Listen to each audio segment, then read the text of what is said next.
Well, thank you, Mr. Speaker, and I thank the member for his important speech in this House.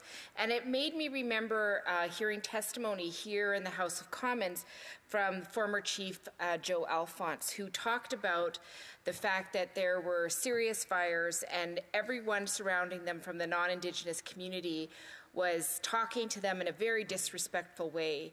And even though they had a significant plan, had worked at a high level to make that plan, they actually had people come into their community and mark every house on the reserve that had children in it.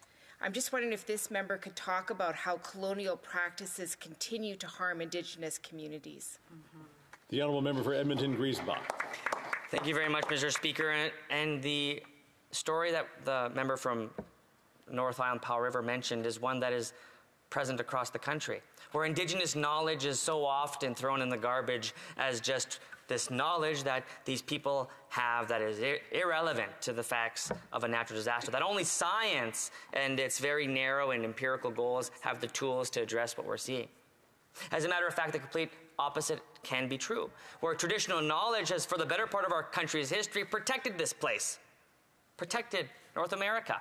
And so the exact opposite should be happening. We should have emergency services, governments, police, fire departments, and ambulance, and those who take care of our people fully aware of the skills, traditions, and knowledge that we possess, because they'll often find that these important and life-saving knowledges won't just help Indigenous people survive this place, it'll help all people survive this place. This is the type of relationship Indigenous people have been calling for in Canada for a long time, one that genuinely respects the knowledge we both hold. Mr. Speaker, I'll end with this.